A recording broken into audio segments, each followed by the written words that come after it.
My friend from Delaware admitted a fondness for Game of Thrones, which I will confess I have the same predilection, but I will give a friendly warning that if he actually admits publicly he liked the final episode, that will manifest itself surely in attack ads in his next re-election. Thank you, everyone, for joining us at this hearing. I want to start by talking about Google. Google, as I have observed before, is now larger than Standard Oil was when it was broken up, and it's larger than AT&T was when it was broken up. The size, power, market cap that Google has is unprecedented, and in fact, just 2 months ago, the European Commission ordered Google to pay roughly $1.7 billion fine because it engaged in, quote, abusive practices in online advertising. There are many on this committee, and including myself, concerned about potential anti-competitive conduct from Google. In the judgment of the witnesses, what current practices at Google potentially raise the greatest threats to competition? Let me jump in on that. Thank you for the question. My company competed directly with Google for over a decade. We lost business often because we were trying to sell an advertising platform, and they would say, well, you can do that, but you'll lose access to all of our search ads. You'll lose access to YouTube. On Android, we're going to prefer our own services in certain ways. By the way, we own the browser. So they have so many different pieces that for us to compete, even with hundreds of millions of dollars of R&D, and I personally invented and patented many of the fundamental technologies they were using, we could not compete. Waiting for regulators to catch up. I'm glad they finally got fined in Europe.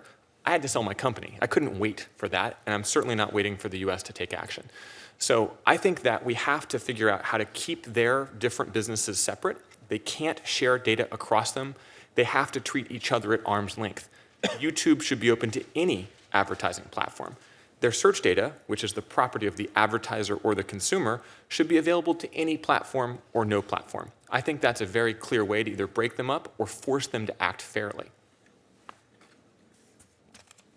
Yes, and I agree with that.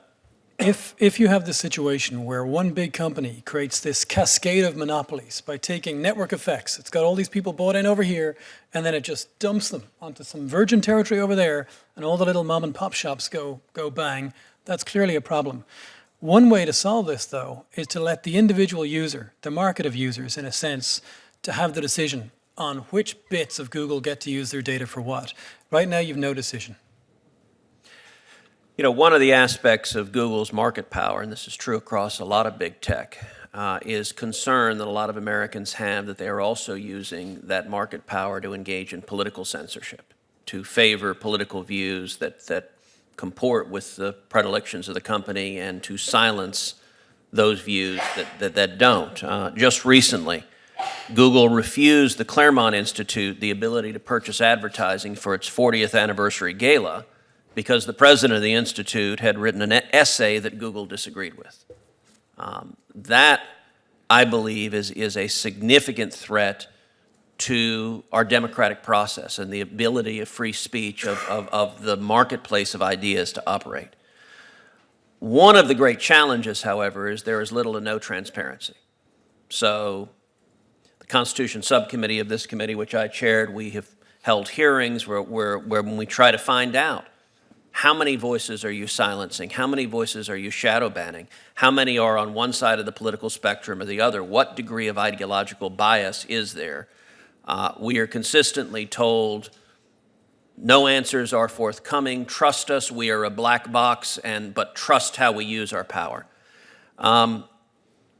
Does anyone on this panel, A, share those concerns, or B, have insights into how the public can have some basic data and transparency about the degree to which censorship is occurring?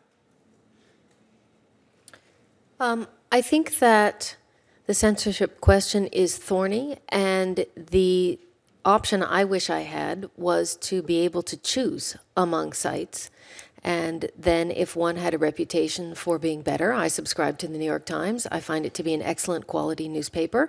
If it were not, I would subscribe to a different newspaper. And I think that having competition in the marketplace, the competition on the basis of reputation, ideas, quality, would go a long way toward making us not too worried about what the platform was putting on its platform. Or less worried. I shouldn't say not too worried.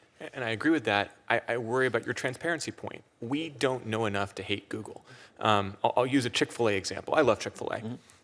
But when they made some anti-gay maneuvers many years ago, people decided to boycott because that was out in the public sphere. Now, I personally couldn't stop eating it, and many people had the same thing, but that's a choice we make. Is the chicken so good, I'm going to go anyway? And there's a hamburger you could. And I could eat hamburgers. Yeah. So I think we need the same level of transparency from Google that we have from other big entities. I want to know how they're lobbying. I want to know these decisions they're making. And I want that even more from Facebook and other platforms.